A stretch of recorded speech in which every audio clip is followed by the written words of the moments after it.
अगर अच्छी कमाई और बढ़िया रिटर्न चाहिए तो फाइनेंशियल प्लानिंग के सही रोड मैप पर चलना बहुत ज़रूरी है। योर मनी में आज हम समझेंगे डिसिप्लिन तरीके से निवेश करने का महत्व और साथ ही देंगे आपको निवेश से जुड़े तमाम सवालों पर सटीक सलाह।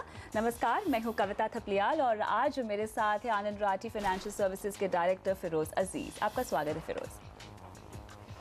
योर मनी में हम डिसिप्लिन तरीके से निवेश के लिए एसआईपी करने की सलाह हमेशा देते आते रहे हैं, लेकिन क्या होती है एसआईपी और इसमें कैसे आप पैसे लगाना शुरू कर सकते हैं, इसकी शुरुआत करते हैं और लेते हैं हमारे पहले दर्शक का सवाल जो कि एसआईपी के बारे में ही समझना चाहते हैं। दिल्ली से पंकज हमारे साथ फोन लाइन पे इस वक्त जुड़े हुए हैं। नमस्कार पंकज, अपना सवाल पूछिए। हाँ जी, नमस्कार जी ma'am. I'm the employee and मैं 5-6 साल से जॉब कर रहा हूँ जी। मैंने मतलब सेविंग के लिए काफी कोशिश करी और बहुत सारे प्लान लिए। LIC में मैंने तीन LIC के प्लान ले रखे हैं, ठीक है, और HDFC लाइफ से एक प्लान ले रखा है। बट मेरे को इसमें काफी सेविंग दिखता नहीं है। तो मैंने एसआईपी के बारे में सुना था आपके चैनल के थ्रू ही, और मैंने इंटरनेट पे भी काफी सर्च किया, बट मेरे को ज्यादा इसका बेसिक जो फड्डा है वो समझ नहीं आया। तो मेरे को इसके बारे में थोड़ा सा समझना है कि क्या है, कैसे काम करता है और कैसे इसमें निवेश किया जा सकता है, और बेस्ट मतलब जो टॉप 5 या टॉप 10 में जो प्लान प्रोवाइड करते हैं वो कौन कौन से हैं। ठीक है, चलिए तो यहाँ पर पंकज, सबसे पहले तो बहुत बहुत शुक्रिया, आपने अपना सवाल हमें दिया है क्योंकि आप ही के जरिए हमारे कई दर्शक हैं यहाँ पर जो एसआईपी का महत्व समझ पाएंगे और एसआईपी में निवेश कैसे करना चाहिए, एसआईपी के जरिए निवेश कैसे करना चाहिए ये समझ पाएंगे। तो फिरोज, बहुत अच्छी बात, इन्होंने खुद रियलाइज़ किया कि इंश्योरेंस के जरिए ये अपना फाइनेंशियल गोल पूरा नहीं कर सकते हैं और इसीलिए अब एसआईपी करने की सोच रहे हैं, म्यूचुअल फंड्स में निवेश करने का इरादा है इनका। एसआईपी हम कहते हैं कि अगर आपका कोई लॉन्ग टर्म गोल हो तो पैसे जोड़ने के लिए एक बहुत ही अच्छा विकल्प है, लेकिन आपको डिसिप्लिन मेंटेन करना होगा और आपको अपनी जो एसआईपी है वो बढ़ानी होगी। लेकिन उससे पहले एसआईपी होती क्या है और क्यों एसआईपी के जरिए ही हमें म्यूचुअल फंड में निवेश करना चाहिए, इस पर आप क्या जवाब देंगे? मेरे हिसाब से जैसे पंकज जी ने रियलाइज़ कर लिया कि जो इंश्योरेंस पॉलिसीज़ हैं इनकी वो इन्वेस्टमेंट नहीं कर सकती और सब ओवरऑल फाइनेंशियल प्लानिंग का महत्व ऑटोमेटिकली समझ में आता है। बट क्या होता है कि लोगों की 5-6-7 साल की इन्वेस्टमेंट के बाद उनको एहसास होता है कि फाइनेंशियल प्लानिंग मैंने स्टार्टिंग में नहीं की थी, और फाइनेंशियल प्लानिंग हमेशा स्टार्टिंग में करनी चाहिए। और क्योंकि उसके हिसाब से सब चीज़ों का एक रोल होता है अपने पोर्टफोलियो में। इंश्योरेंस का रोल होता है, इन्वेस्टमेंट्स का रोल होता है, म्यूचुअल फंड्स का रोल होता है, FDs का रोल होता है, सबका PPF का रोल होता है, सबका रोल होता है एक पोर्टफोलियो में। उसको समझ के उसकी ओवरऑल प्लानिंग को फाइनेंशियल प्लानिंग जो कहते हैं। अब रहा सवाल, अब एहसास हो गया कि फाइनेंशियल प्लानिंग मैंने स्टार्टिंग में नहीं की थी। पंकज जी, मैं ये कहूँगा आपसे कि एसआईपी जो इन्वेस्टमेंट्स हैं उसका फुल फॉर्म जो होता है सिस्टमैटिक इन्वेस्टमेंट प्लान कहलाता है। सिस्टमैटिक इन्वेस्टमेंट प्लान इसलिए कहलाता है क्योंकि उसमें आप सिस्टमैटिकली मंथली इन्वेस्ट कर सकते हैं। अब क्या है कि कोई भी म्यूचुअल फंड्स जो आज की डेट में कंट्री में है उसमें एसआईपी ऑप्शंस मोर और लेस 80-90% म्यूचुअल फंड्स जो आज अवेलेबल हैं सब में एसआईपी की ऑप्शंस होती हैं। अच्छा, म्यूचुअल फंड में निवेश करने का वैसे 2 तरीका होता है, 2 विकल्प है। एक तो आप लमसम निवेश कर सकते हैं और दूसरा आप एसआईपी के जरिए भी निवेश कर सकते हैं। अगर आपके पास एक मुश्त रकम यानी लमसम रकम इकट्ठा नहीं की हुई है तो आप एसआईपी का भी विकल्प जो है यहाँ पे चूज कर सकते हैं, राइट? करेक्ट, बिल्कुल। जैसे लमसम इन्वेस्टमेंट तब होगी जब आपने पैसा इकट्ठे कर लिया हो, बट इकट्ठे करते हुए आपको इमीडिएटली इन्वेस्ट करना चाहिए और इकट्ठा करके जमा नहीं करने चाहिए। तो एसआईपी आपके पोर्टफोलियो में मतलब आपके बैंक अकाउंट में पैसे जमा नहीं होने देते। लोग क्या कहते हैं कि लोग करते क्या हैं कि 50,000 इकट्ठे हो गए, अब सोचते हैं इन्वेस्टमेंट की। जैसे ही इकट्ठे हो रहे हैं वैसे ही सेव हो जाए तो वो टाइम बहुत काम आ जाता है। यानी इकट्ठा करते वक्त ही आपको सोचना है कि उन पैसों का क्या किया जाए, जब तक कि वो बड़े पैसे नहीं हो जाए। तो उसको बोलते हैं सिस्टमैटिक इन्वेस्टमेंट प्लान। अब सिस्टमैटिक इन्वेस्टमेंट प्लान जैसे कविता जी ने कहा, या तो फिर आपके पास पैसे इकट्ठे हो तो आप लमसम डाल दीजिए, या तो फिर सिस्टमैटिकली महीने दर महीने आप इन्वेस्ट करते जाएं।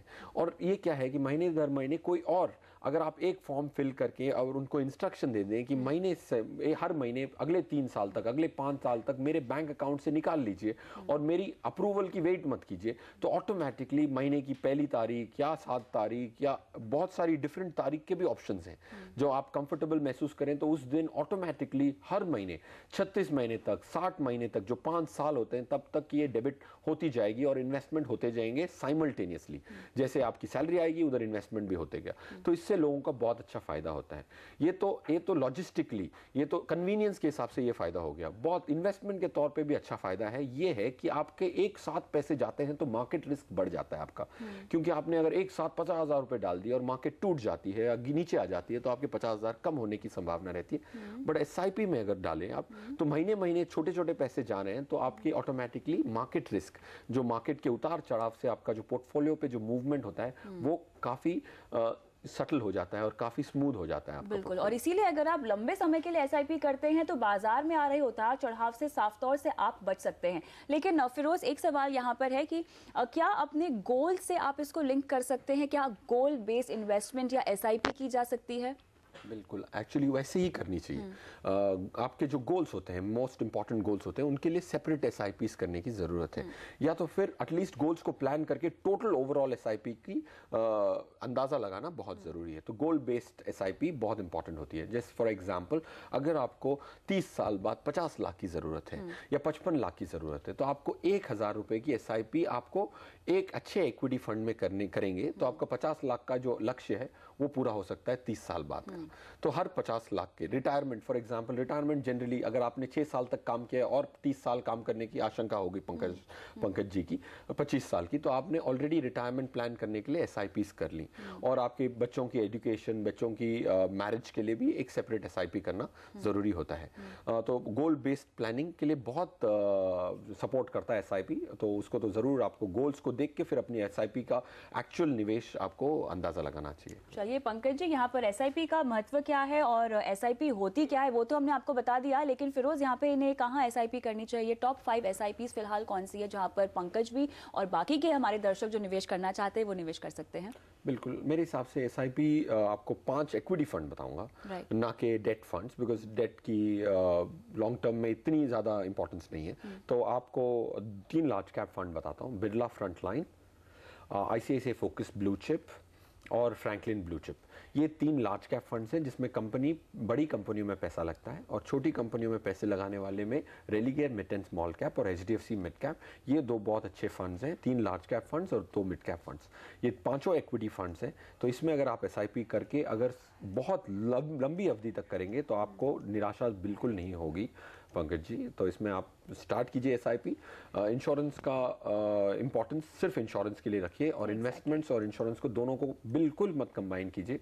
और इंश्योरेंस पॉलिसीज अगर एग्जिट कर सकते हैं तो जरूर एग्जिट कीजिए, और अपने लिए एक टर्म प्लान लीजिए जिससे कवर बढ़ जाएगा। मोर्टेलिटी चार्ज, जो चार्ज होता है इंश्योरेंस का, वो आजकल बहुत कम हो गया है। तो अगर आप रिवाइज करेंगे पॉलिसी तो आपकी चार्जेस काफी कम होने की संभावना है पंकज जी। चलिए, उम्मीद करते हैं पंकज जी आपके तमाम सवालों का जवाब हमने योर मनी में आज दे दिया होगा। जल्द से जल्द अपने निवेश की शुरुआत कीजिए और जितना हो सके उतने की एसआईपी से आप शुरुआत कर सकते हैं। इसी के साथ योर मनी में फिलहाल वक्त है एक ब्रेक का। ब्रेक के बाद आपको बताएंगे क्या पोर्टफोलियो में एक ही तरह के एसेट क्लास में पैसे लगाने में है समझदारी, पोर्टफोलियो में क्यों है डाइवर्सिफिकेशन जरूरी, जानिए इस ब्रेक के बाद।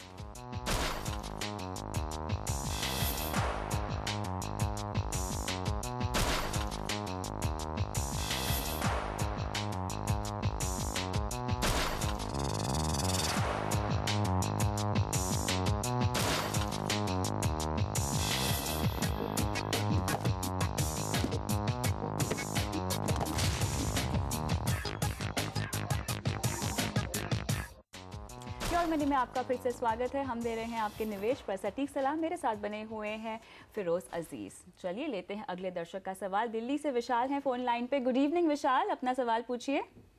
Well, good evening. I am a loyal viewer of your show and I appreciate whatever advices you are giving to us. बहुत बहुत शुक्रिया शो देखने के लिए। बताएं, शो देखकर आपने अपनी फाइनेंशियल प्लानिंग क्या की है? Yes, I have done it actually, because I am viewing this show from the age of 22 and today I am 24, sorry. Ji. And today I am 32. Ji. I can, say that I've learned a lot from your show. बहुत अच्छा लगा सुनकर। विशाल, थोड़ा सा हिंदी में बात करेंगे और बताएं आपके गोल्स क्या हैं और इस शो को देखकर आपने इन्वेस्टमेंट के बारे में क्या-क्या सीखा और कहां-कहां निवेश किया है? मेरा जो गोल है वो है आज से 25 साल बाद, अभी मेरी एज 32 है, 25 साल बाद I'll be 57 हो जाऊंगा मैं जी। एम है at the time of retirement, मैं चाहता हूँ कि मेरे पास में 1.5 करोड़ रुपए हो। हाँ। और मैंने इसके लिए इन्वेस्टमेंट किया हुआ है HDFC टॉप 200 ग्रोथ प्लान में। SIP की हुई है 3000 रुपीज पर मंथ से। एक ICICI blue chip fund, focused blue chip fund में, ठीक है, ग्रोथ प्लान के अंदर, direct growth plan 2000 rupees per month से, ठीक है। एंड एक IDFC प्रीमियर इक्विटी फंड में direct growth plan worth ₹2000 per month SIP की हुई है। ये ऑल इन ऑल 7000 ये होता है, जिसका मैंने टारगेट लगा रहा है कि आफ्टर 25 ईयर्स में निकालूंगा। एट दैट टाइम मैं चाहता हूँ कि मेरे पास में एटलीस्ट इस फंड से, इतना इन्वेस्टमेंट से 1.5 करोड़ रुपीस का अमाउंट आए। और इसके अलावा मैंने शॉर्ट टर्म प्लानिंग ये किया हुआ है कि जब मेरे किड्स, जो I have 1 son and 1 daughter, तो आज से 20 साल के बाद उनकी स्टडीज के लिए, हायर स्टडीज के लिए मैं सोचता हूँ कुछ मुझे जरूरत पड़ेगी, करीब 20 लाख रुपए की। उसके लिए मैंने DSPBR के माइक्रो कैप फंड में ₹1500 से SIP की हुई है। और एक मैंने ICICI value discovery fund direct growth plan में 1000 रुपए से SIP की हुई है। तो ये नीचे दो, ये आपने फंड्स ऐड किए हैं अपने पोर्टफोलियो में? ठीक है। तो कुल निवेश आपका कितना है अभी? अभी मेरा निवेश आई थिंक समवेयर 7 + 1.5 अप्रोक्स 10,500 का पर मंथ है। 10,500 आपका निवेश है। और कितने निवेश की आप क्षमता रखते हैं? मतलब मैं 1,500 रुपए की और कर रहा हूँ, लेकिन मेरे को कंफ्यूजन ये हो रहा है कि whether I should invest in HDFC mid cap opportunities fund और रिलायंस इक्विटी अपॉर्चुनिटीज फंड। और मैं दोनों को ही डायरेक्ट ग्रोथ प्लान में सोचता हूँ, लेकिन दोनों में से मेरे को थोड़ा सा ये लग रहा है कि पोर्टफोलियो के हिसाब से दोनों ही लार्ज कैप है आई थिंक। तो मुझे एडवाइस ये चाहिए कि मतलब whether my investment is valuable और इसको मुझे थोड़ा रीशफल करना चाहिए या क्या करूँ? ठीक है, चलिए यहाँ पे आपकी फाइनेंशियल प्लानिंग की शुरुआत करते हैं। फिरोज, जैसा कि उन्होंने खुद बताया कि योर मनी को काफ़ी सालों से ये देखते आए हैं और जिसकी बदौलत इन्होंने अपनी इन्वेस्टमेंट की शुरुआत की है। गोल्स को ध्यान में रखते हुए इनका इन्वेस्टमेंट आपको कैसा लगता है? इनका इन्वेस्टमेंट बहुत सिस्टमेटिक वे में हुआ है और अच्छी प्लानिंग की गई है। गोल्स बाइफर्केट किए हैं, वेल थॉट आउट गोल्स हैं, उनके अमाउंट्स भी वेल थॉट आउट है और सेग्रीगेटेड है। ये भी अच्छा है कि ये इन्वेस्टमेंट इसके लिए है, जैसे प्रीवियस सेगमेंट में कविता आपने बताया कि उसको गोल बेस्ड सेगमेंटेशन कर दो तो काफ़ी क्लियर रहता है मन में कि HDFC टॉप 200 से मैं अपनी बेटियों की पढ़ाई के लिए रखा हुआ है और बेटे बेटियों के लिए। सो ये अच्छी वेरी वेल सेग्रीगेटेड है Vishal ji. So I think I should congratulate you that you have put in a lot of thought in your goal setting and you've segregated your investments, which is the right thing to do. अब अगर हम देखे जाए कि ये funds कैसे हैं, funds अच्छे हैं more or less, एक दो माइन्यूट चेंजेस के अलावा आपको ज़्यादा कुछ करने की ज़रूरत नहीं है। फिर सवाल अगले निवेश के लिए आप HDFC मिड कैप लें या रिलायंस अपॉर्चुनिटीज़ लें। इन दोनों में आपने कहा कि ये दोनों लार्ज कैप फंड्स हैं, बट एक्चुअली ऐसा नहीं है। जैसे HDFC मिड कैप आपने जैसे नॉमेनक्लेचर है, नेम है, तो ये मिड कैप ही है। इनका almost 78 to 80% mid cap funds, mid cap stocks में है और 20% लार्ज कैप में है। और रिलायंस इक्विटी अपॉर्चुनिटीज आज की डेट में 50% लार्ज कैप में है और 50% मिड कैप में है। दोनों मिड कैप स्क्यूड पोर्टफोलियोज हैं।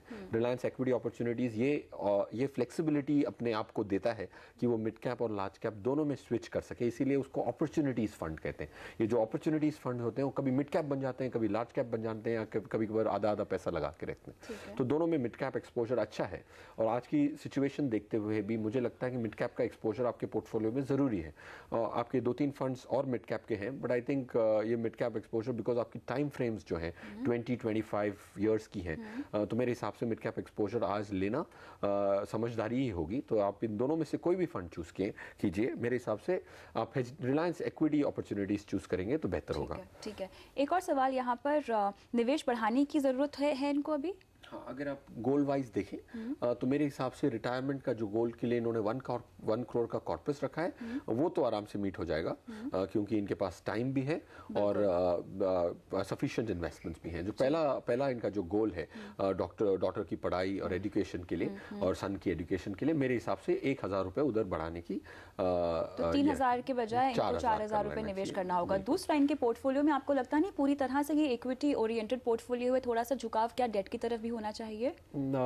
यस, डेट की तरफ झुकाव ज़रूर होना चाहिए। लमसम इन्वेस्टमेंट्स होते तो मैं कहता कि डेट पे तो बहुत इंपॉर्टेंस है, बट आई थिंक इसके अलावा अगर आप देखी जाए तो इनकी पीपीएफ होगी या विशाल जी की कोई और डेट इन्वेस्टमेंट्स नहीं हो तो इसमें से जो इंक्रीमेंटल पैसा है वो ज़रूर डेट में जाना चाहिए। वरना अगर आपके ऑलरेडी एफडीज कोई पड़ी हुई हो या फिर आपके पीएफ कट रहा हो या तो फिर डेट की ज़रूरत नहीं है। But I think if none of those are there then the incremental money rightly pointed out by you should go into debt. तो अगर डेट में निवेश करना हो तो किन फंड्स को अपने पोर्टफोलियो में शामिल कर सकते हैं? तो ये दो फंड्स चूज कर सकते हैं अपने लिए। एक होगा टेम्पल्टन इनकम अपॉर्चुनिटीज फंड और एचडीएफसी कॉर्पोरेट बॉन्ड फंड। ये दोनों फंड में ज़्यादा डबल डिजिट रिटर्न आने की भी अच्छे खासी चांसेस हैं अगर आप 3 साल के लिए होल्ड करें। टैक्स के हिसाब से भी आज आप अब नए बजट के बाद रूल जो आया है उसके लिए आपको 3 साल होल्ड करना पड़ेगा, जो मेरे हिसाब से आपके गोल्स को मद्देनजर रखते 3 साल is not a long term to hold. बिल्कुल, और जैसे ही इनका जो टाइम होराइजन है वो नजदीक आ रहा हो, पैसे निकाल के वो डेट में ट्रांसफर कर सकते हैं। करेक्ट।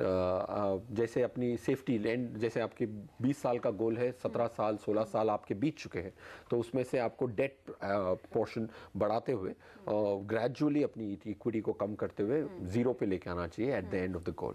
बिल्कुल, तो यहाँ पर विशाल आपको सलाह दी जा रही है, आपका जो पोर्टफोलियो है वो बिल्कुल ठीक है। आपने योर मनी देखकर काफ़ी कुछ सीख लिया है ऐसा लगता है। रिलायंस इक्विटी अपॉर्चुनिटी में आपको निवेश करने की सलाह दी जा रही है जो आप ऐड करना चाहते हैं अपने पोर्टफोलियो में। और जहाँ तक आपकी बेटी की पढ़ाई और बेटे की पढ़ाई का सवाल है तो वो निवेश आपको बढ़ाना पड़ेगा और 3,000 की बजाय अब आपको 4,000 रुपये उसमें निवेश करने होंगे जो आप HDFC टॉप 200 फंड में निवेश करने की सोच रहे हैं। उम्मीद करते हैं कि योर मनी पे आज हमने आपकी फाइनेंशियल प्लानिंग कर दी होगी। और इसी के साथ लेते हैं एक ब्रेक के बाद आपको बताएंगे टैक्स बचाने के लिए कहां लगाएं पैसा। जानने के लिए बने रहिए हमारे साथ।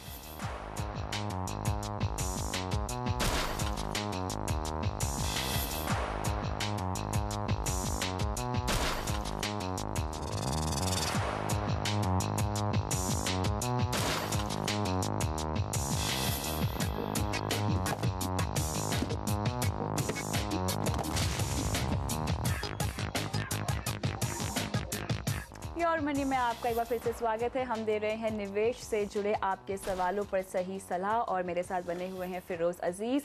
अब बढ़ते हैं अगले कॉलर की ओर और फरीदाबाद से सतीश अरोड़ा फोन लाइन पर हैं। नमस्कार अरोड़ा जी, सवाल पूछिए। मैडम मेरा ये सवाल है, मैंने 2 म्यूचुअल फंड में इन्वेस्ट कर रखा है रिलायंस। जी हाँ जी मैडम, मैडम ये सवाल है, मैं एक तो रिलायंस टैक्सेवर में मैंने इन्वेस्टमेंट किया है SIP 3,000 की, लास्ट 3 ईयर से चल रहा है। और एक रेलिगेयर इन्वेस्ट को टैक्सेवर में अभी इसी मंथ से स्टार्ट किया है। ठीक है, उसके अलावा आपने टैक्स सेविंग के लिहाज से भी कोई म्यूचुअल फंड के बारे में आप पूछना चाहते हैं? हाँ जी, वो सजेस्ट करिए जैसे है। ठीक है, मुझे ये बताइए कि ये जो निवेश आप करना चाहते हैं ये कितने का अमाउंट होगा और किस 5,000 के लिए। और मुझे ये बताइए कि क्या गोल है आपका इस निवेश के लिए? गोल बेसिकली तो मतलब 10 लाख के अप्रोक्सीमेटली इन्वेस्ट हो जाए। आपको 10 लाख रुपए चाहिए, लेकिन कितने सालों के बाद? 10 ईयर्स तक, 8 to 10 ईयर्स। 8 से 10 साल के बाद आपको चाहिए 10 लाख रुपए। चलिए बताते हैं आपको किस तरह की निवेश रणनीति यहाँ पर अपनानी चाहिए। तो फिरोज, यहाँ पर जो इन्होंने टैक्स सेविंग पर्पस से म्यूचुअल फंड के बारे में सवाल पूछा है उस पर पहले फोकस करते हैं। ELSS में इनको निवेश कर लेना चाहिए? हाँ, ये ऑलरेडी 2 ELSS में ही इन्वेस्ट कर रहे हैं, एक रिलायंस और एक रेलिगेयर का। दोनों इन्वेस्टमेंट्स अच्छे हैं। ELSS कैटेगरी वो होती है जिसमें पैसा 3 साल के लिए लॉक इन हो जाता है क्योंकि उसको ATC के अंदर बेनिफिट होता है और आपकी जो इनकम है उसमें से ये इन्वेस्टमेंट सब्ट्रैक्ट होके आपकी इनकम टैक्स कैलकुलेट की जाती है। तो ये 2 इन्वेस्टमेंट्स आपने टैक्स सेविंग के हिसाब से किया है और तीसरा इन्वेस्टमेंट भी आप टैक्स सेविंग के हिसाब से ही करना चाहते हैं। ये इस बजट से ATC की लिमिट बढ़ा दी गई है, तो आपके लिए ये इंक्रीज मीनिंगफुल होगा क्योंकि आपकी टैक्स लायबिलिटी कम हो जाएगी इस फाइनेंशियल ईयर की अगर आप स्टार्ट कर दें ATC में निवेश। तो अगर आपने ये 2 किए हुए हैं तो और तीसरा वाला आप HDFC long term advantage fund, वो मेरे हिसाब से बेस्ट टैक्स सेविंग स्कीम होगी आपके लिए अगर आप SIP मोड में इन्वेस्ट कर रहे हैं तो। और ये अच्छी बात है कि आप लास्ट मिनट में, काफ़ी सारे निवेशक क्या करते हैं कि फरवरी, मार्च, जनवरी में last quarter of the financial year में रश करते हैं कि मुझे अपनी टैक्स बचाने के लिए इन्वेस्टमेंट करनी करना है। ये ना करके SIP, जैसे आपने कहा कि मैंने रिलायंस में 3 साल से SIP की है, तो बहुत अच्छा किया है आपने कि लास्ट मिनट पे आप टैक्स प्लानिंग नहीं कर रहे, तो उसमें वो हेस्ट में, वो जल्दबाजी में सही डिसीजन नहीं लिए जाते। तो SIP में जो इन्वेस्टमेंट कर रहे हैं वो बहुत अच्छा कर रहे हैं सतीश जी आप। और उसमें आप अगर आप तीसरा फंड ऐड करना चाहें तो आप ऐड कीजिएगा HDFC का लॉन्ग टर्म एडवांटेज फंड। ये 2 स्कीम आप चेंज नहीं कर सकते अपने ऑलरेडी एक्यूमुलेटेड यूनिट्स, बिकॉज आपके 3 साल रेलिगेयर वाला तो आपने अभी स्टार्ट किया है, रिलायंस वाले में 3 साल ही हुए हैं, तो आपके पूरे पैसे निकल नहीं पाएंगे। और ये दोनों फंड अच्छे हैं, बट उससे अच्छा फंड होगा HDFC long term advantage fund. साथ ही Axis long term equity fund और ICICI pro tax plan fund, या एक्सिस इज एंड ICICI दोनों के टैक्स सेविंग फंड्स जो बहुत अच्छे हैं वो भी अच्छे हैं, और HDFC का लॉन्ग टर्म एडवांटेज भी अच्छा है। ये 3 फंड हैं मेरे हिसाब से, axis and HDFC would be the best among the lot. चलिए, तो यहाँ पर आपका और कोई सवाल है सतीश जी? इसके अलावा PPF वगैरह में नहीं इन्वेस्ट कर सकते? अगर आप करते हैं तो करते रहिए, और अगर नहीं करते हैं तो आप शुरू कर सकते हैं। उस पे बेनिफिट इससे ज्यादा मिलेगा या वो बेस्ट रहेगा? देखिए, एज अ डेट, अगर डेट इन्वेस्टमेंट की तरह देखा जाए तो आप PPF में निवेश कर सकते हैं। इनफैक्ट PPF में तो निवेश करने के लिए हम सभी को रेकमेंड करते हैं। जहां तक लिक्विडिटी की बात है तो मेरे ख्याल से ELSS यहाँ पे आपको 3 साल तक के लॉक इन मिलेंगे, लेकिन PPF में आपका पैसा लॉक इन हो जाएगा। लेकिन लंबी अवधि के गोल के लिहाज से देखा जाए तो PPF एक बेहतरीन निवेश का विकल्प है। उम्मीद करते हैं कि आपको अपने सवाल का जवाब मिल गया होगा। इसी के साथ बहुत बहुत शुक्रिया शो पर आने के लिए फिरोज।